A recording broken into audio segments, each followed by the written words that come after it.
Hector, when I was a kid in like late 70s, so of course in Iran they were showing Superman Batman, and it was dubbed. So I was always, as you mentioned, I was always fascinated how the Superman back piece will fly like that, and how come beautiful, it's so perfect. So I was wondering when you were making those, your friends to wear this stuff and turning this stuff, where you were thinking to make it perfect in a position, and then, was it the idea? A little bit, yeah. The Superman cape, just up in the air, just capture that second, and just yeah. And color. Color is very important. And how many pictures to get the cape just right? Like 120 or just 2? Actually, I tried to go, because yeah, you can go nuts when you just go. Yeah. So I said, no, I'm going to give myself like 40 frames, that's it. It works, if not, move it along. So I gave myself like, because if not, just some kind of go with it. stripes. Yeah. Sally, is it Sally? Do you ever work with sound and light? Yeah, I have. I've done it. There was a poetry piece that I did out on Congress, actually, a number of years ago. That was all video. It was 2 60-foot stretched screens, and the video and the sound went down along on 2 sides of the windows of the Scarborough window. And I haven't worked directly with sound just as an installation, but that sometimes comes into pieces.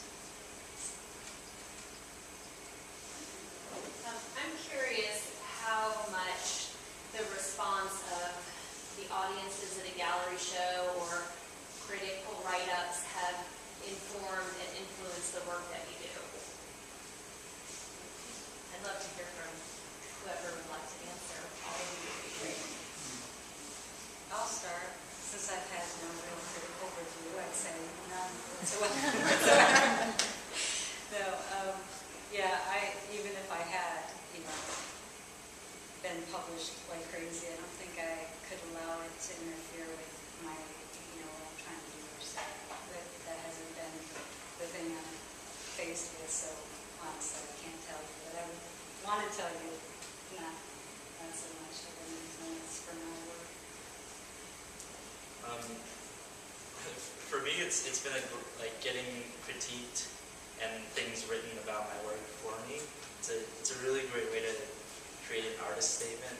It's like honestly, I think one thing I was going to mention that I didn't mention is I think of my photographs more as like a document of a performance almost than they are like a fine art. Like I don't really go into them that like as far as I know, maybe subconsciously.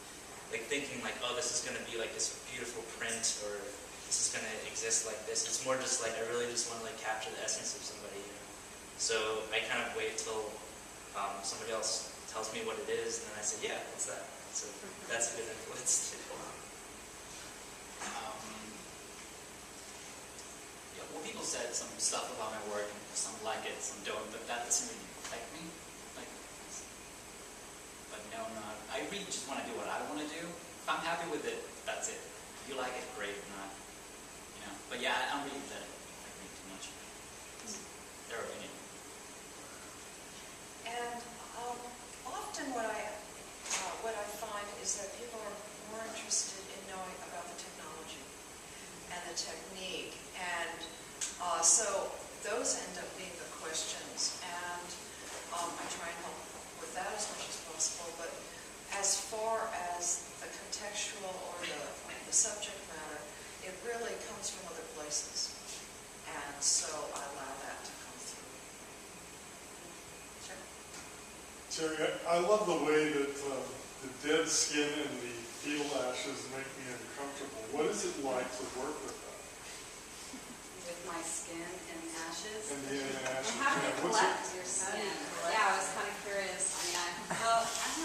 Yeah, I kind of.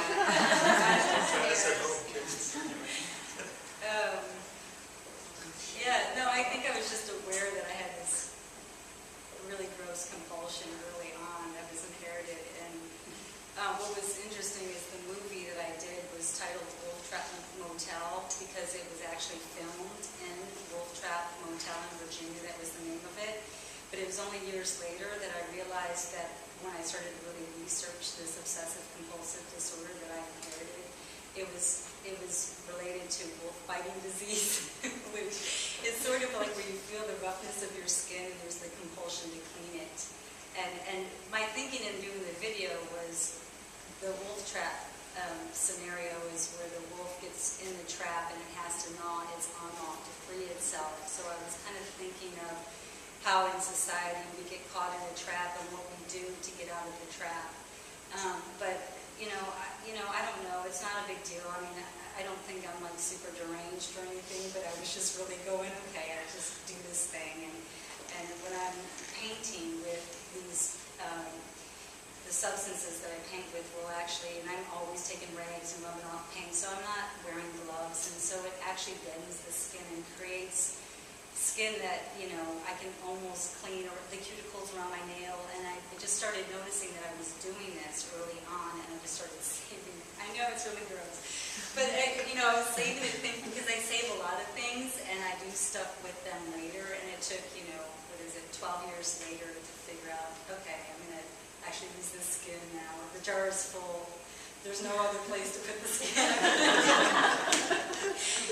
So anyway, it was, I'm not attached. I'm not proud. I'm sure we all have our weird, idiosyncratic things that we do. And so working with cremation ash or my fingernails or bodily fluids, I've used, other things that people were shocked by, and I had a distance to it. I think as an artist you do start to view things sort of less subjectively, and it just becomes a material. I have another question to you. I don't know your name. You didn't introduce it. I'm Terri Thomas. TerriThomasArt.com. Please go see my digital. You guys are so good about that one. No, I was on a museum board and also a docent and an artist. Do you ever want your work to be in art museums? Because it's very sexually orientated, and that would, you mostly have to be in private galleries, right? Because you're very talented. I mean, that's not the problem. It's the it's the content if you're striving for a museum. I haven't been striving for a museum because it would mean that I'd have to make work that was acceptable by that institution, various institutions that could show work that was less explicit. And so there's an institution in New York that wants to do a show eventually on all the works that you will never see in the museum, which is, I was like being hit up by that. I believe, when you look at dominant culture, I wonder if that's around the corner. I don't know if my work's that explicit. I mean, I'm doing nudes just like they did throughout history, and so, I'm shocked when people think that I'm doing something so taboo or so explicit. I'm like, really? I mean, it's shocking to me. But, so I just do what I do, and Well, to artists, you're not, but I'm looking at it from... Yeah, no, you're right. And also Judy Chicago, when she first did her plate series, the dinner party, she did it not in a museum. Yeah. Because they wore vaginas. Yeah. It's in a museum Or now. imagery. Yeah. But Thank you for it's amazing what's considered shocking in war. Afghanistan war, that's extremely shocking. It's been going on for 12 years. Do you ever censor yourself in making your work? Or, I think my husband would like to see this. How do you censor yourself in your work? Because you're in all of them. I feel, well, first of all, I'm still struggling with, I just don't want to objectify another. And so the obvious place to go is start objectifying men, which has been happening for a while, but I don't want to do that either. I just don't, I use myself not because it's about myself. It's not about personal identity, it's about cultural identity. And censoring myself is a different topic. I feel like I broach things very carefully, and I feel so safe as it is. I feel like, what would I do if I really just allowed myself to go crazy? But I also am this married woman, and I don't know, there's just all these variables that have me, I guess this is the censorship, is that I want to walk a line. And I don't want to be so obscure. I'm already so obscure in my work and already feeling so sort of selfish in the things that I allow myself to explore as a woman. But when you think about being a woman, these things are not, they're not extreme by any means. And so it's, I'm still working it out. I think I'll always be a puppy in this field. And this is like my second profession, but I feel like, oh my God, I'm just going to always be this little naive puppy in this thing called art. But anyway, I don't know if that answers your question. Question for Sally. Does your work, do you feel like your work comes from a minimalist context or more of a visual context? It has elements of both in it. I think sometimes, certainly the work using holography often takes longer to develop. And so it might start with certain parameters and then gets more and more refined. And in that way it becomes more minimalist. And if anything, I look for the bones of the subject and try and get what I need and sometimes eliminate everything else. So it has that. And I think that the other aspect is something that people bring to it. And if I'm putting that in, it's maybe just because of the overall way that I see things, but that's really part of the discussion. That's part of the conversation that the art should be doing, if it's communicating. So do you feel like you generally start more with an idea or a concept, or sometimes start with the form itself, or does it go back and forth? Well, it's different. The piece that the video was of started with water dripping off of a faucet. And I had a little laser that I was playing with. And I went, well, what can I do with this? And so they come from it could come from just starting from a model and playing around with something. I've done a number of public art projects where you're presented with a site, and then you make work that has to work towards that site. So then that is definitely kind of a model construct approach.